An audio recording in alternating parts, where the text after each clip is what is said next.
evening and welcome to Law Talk, the show that brings the current events as they apply to legal interpretations into your living room each month. Mr. Balikowski and I'm James Barrett.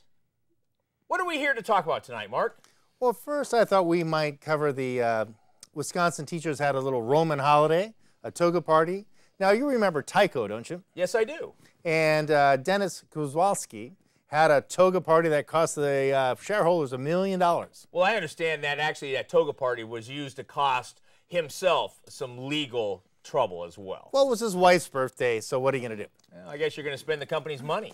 Okay, now the teachers in Wisconsin had a little Roman holiday toga party, and if you could take into account that roughly 40% of the teachers took a day off, and they all make about $500 a day, and there was roughly 50,000 of them, the whole toga party comes to about $9.4 million for that day. Well, so instead of costing the company money, who did that toga party actually cost? Well, that's not really the issue because that's not the issue because it was all done for a good cause. Now the teachers make about $105,000 a year, $60,000 in salary, about $45,000 in benefits, and they work about half time, 9 months a year, 5 hours a day. So they're roughly making about $100 an hour, and so they had this little sick out day to support collective bargaining, and they also had some doctors help them out writing some notes. Well, that's what I was going to ask you. How were they taking these days off? Because I understand the protest or the toga party actually went on for several weeks. Who was taking the teachers' job while they were on protest? Well, actually, there was only one day where the bulk or the 40% of the teachers took the day off. The other weeks the protest went on was not necessarily, that many public sector workers, but it was still one day to about 9.4 million. Are you trying to tell me there were professional protesters there? Well, we don't really know about that, but we do know that collective bargaining is an important thing for the middle class, and it's a way of getting fairness and social justice. So it's a very important thing. And, public sector employees, when the government hires a public sector employee, there's something very interesting under collective bargaining. And what is that, Mark? What is so interesting about collective bargaining that we as the population need to know? Well, when the government hires a public sector worker, the public sector worker must join a union. And when you say join a union, is that a collaboration of people that are for the benefit of the children, as in the case of a teacher? Well, it's a collective of all the teachers, but you have to join that union. But what's interesting about it, when you join a union, automatically some of the money that the government takes from the taxpayer, instead of going to the teacher or the firefighter or whoever's under collective bargaining, goes directly to a union boss. Well, wait a minute. What do you mean, how does it go directly to a union boss when the taxpayer is paying the teachers? Well, under law, under collective bargaining, when like say your teacher's making $200,000 a year, let's say they work full time, or $210,000. Let's say they're working half time like they do. So it's $100,000 a year. $1,000 a year is a union due. The taxpayer pays the government, and the government pays the teacher $99,000, and they pay the union boss $1,000. Well, wait a minute. What does the union boss and the union itself as an entity do with those dues that are paid by each of the union teachers? Well, they're there to make sure that the teachers get a living wage.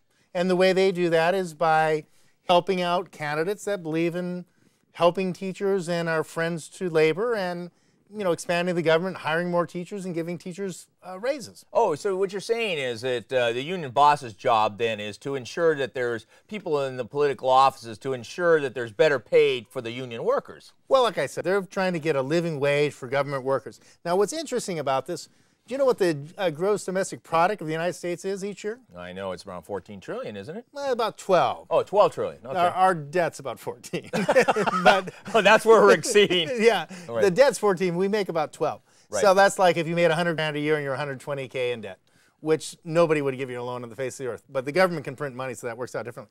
Okay, so 40% of your GDP, about 12 trillion, is about 5 trillion. Now, that 5 trillion goes to the public sector in this country. Well, wait a minute. You're talking about the public sector workers. That 5 trillion goes to the public sector workers. Salaries. And salary. So in form of a salary, you have the public sector workers that are unionized. Right. And they're paying union dues. Is that correct? Well, the thing is, not all states are union paying entities, right? Oh, you're talking about the right to work There are states. some right to work states. But Right. let's just say, and it's really hard to get those numbers. Those are numbers, because like say, for instance, you want to know what a corporation does, right? You can buy some stock in a corporation, you get an annual report. It's pretty hard to get a union report and know where the money goes and where it comes from. But let's say you've got $5 trillion a year going into the public sector, right? And then last year you had another trillion going to the stimulus, and then you had another $2 trillion going to QE1 and QE2, which is the government paying money to pay itself. Right. So that's about $8 trillion. So somewhere between $5 and $8 trillion went to the public sector. So if you say, and I'm not saying this is for certain, but I'm just saying if, hypothetically, if 1% of all that went to union dues, that'd be between $50 billion and $80 billion a year to union bosses. Wait a minute, is that a conservative number or is that a fairly accurate number? Well, that's a guess because you just can't track those numbers. But I'm saying if everything was done the way for labor and everybody was collective bargaining in the public sector, you'd have $50 to $80 billion in dues a year if everything was. Okay, well, let's go back. It might be half that number. Can we go back to this collective bargaining? Because it sounds like under the basis of collective bargaining, you're actually talking about a politician and the union bosses working together to have more money paid by the taxpayers to support the union's own members. Well, I think you're a little confused about this, Jim. I'm a little confused. Yeah, I think because this is a win-win situation for everybody, okay? And so let's do a little role play and I'll explain how it is. Why don't you be the governor of Utopia? All right. Okay, and I'll be governor of Utopia, Jim, and I'll be public sector union boss, Mark. All right. Okay? So let's say I come into your office and, hi, Governor Jim.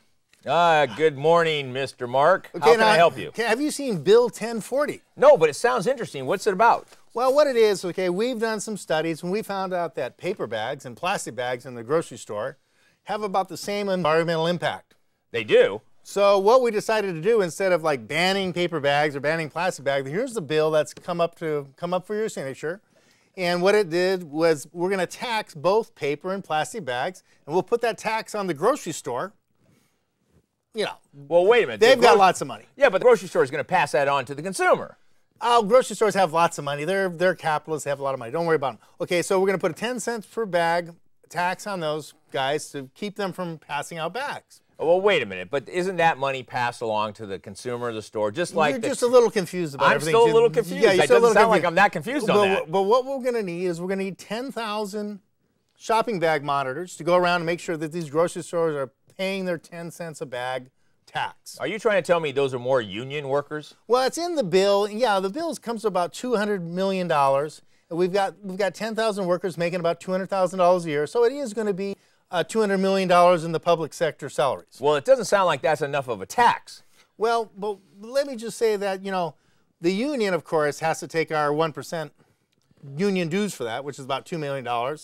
And yeah, we're thinking that tax is a little bit low. But we're also thinking, it looks like you're up against a tough campaign next year. Yes, I am, and you know what? I can use all the support for my campaign that is possibly available. Now, would this bill help and generate any of that support that I would need to be reelected? Well, it would probably help a lot.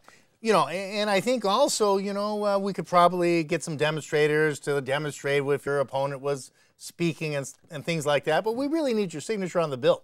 Well, I don't think this bill is sufficient. I think maybe we ought to tax a little more on that one. Well, okay, go ahead. Well, what about if we put this up to $1 a bag? $1 a grocery bag? Yeah, what do you think well, there? you know something, Governor Jim? That's what I like about you. You know how to collect taxes. Well, I'll tell you what, those taxes all go for something good. Yeah, okay. The betterment of society. Okay, and also... They help the children. I think you also know how to bargain. And you know why? I think that's called collective bargaining. Well, why you were bringing that up, when we make... You're going to sign this today, aren't you? Yes, I am. Why don't you sign this, and then we always... Before I sign this, why don't you show me what you brought me in that bag? Well, we always like to do a little song just when we make a deal, and because we know you're a friend of labor, and what we call it is like... all we've got is government dough. And that's what makes the government grow. I really like that taxpayer dough. Put it in your pocket. Waste it, spend it. Who's gonna know? That's I'm gonna tell you. All we can give you is government dough. Ah, yes. Oh, by the way, the taxpayer, he won't know the difference. It's good for the children. He's gonna know. It's always good for the children.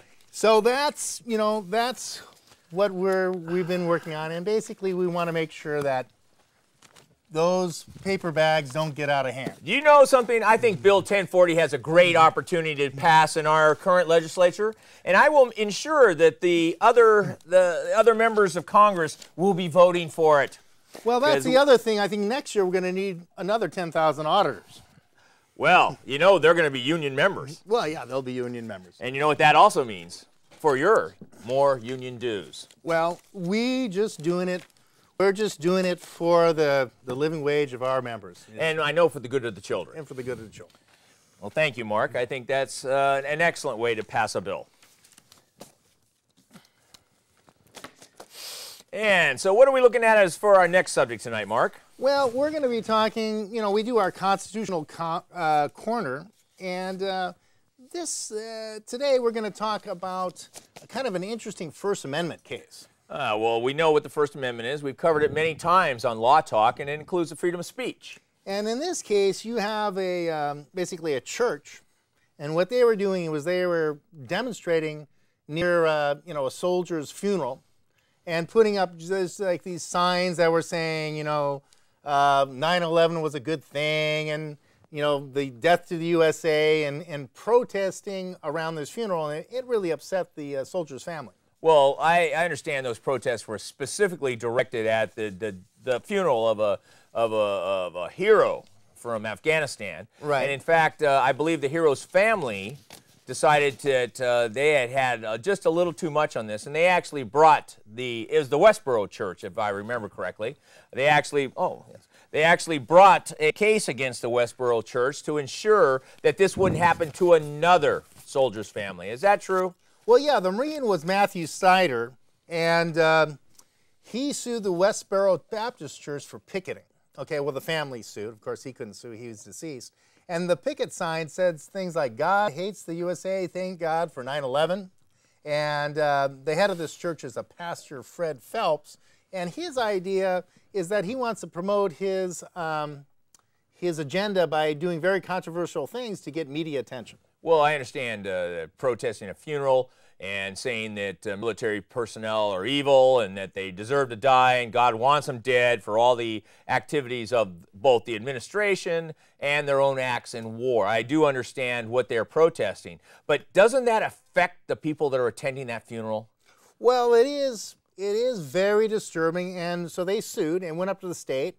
And actually, the family was prevailed at the state level. Yes, I understand that family prevailed and won several $1 million in the state court, and the Westboro Church decided to appeal that decision to the 4th District Federal Court. And then it eventually ended up all the way up to the Supreme Court. Well, the Supreme Court had several major issues to look at, as whether or not the type of protest that was going on was constitutionally allowed under the First Amendment, whether or not it could be considered speech that's restricted. And as we know, there are various aspects of restricted speech. Isn't that the time, place, manner? Yeah, what we have in the time, place, and manner is, some regulations that if you're going to do speech and it's going to be somewhat controversial, you have to fit it in some categories. Now, what these folks did, what this church is, they notified the police in advance that they were going to have this demonstration. They kept 1,000 feet away from the funeral, which is 3 football fields, so they're quite a distance. And it was peaceful. So those are kind of regulations that the police wanted them to adhere to, and they adhered to all those regulations. Yeah, but I understand that the protesters could still be heard and seen, and their signs visible to the people that were in attendance at the funeral. Right, they were, but they met some of these time, place, and manner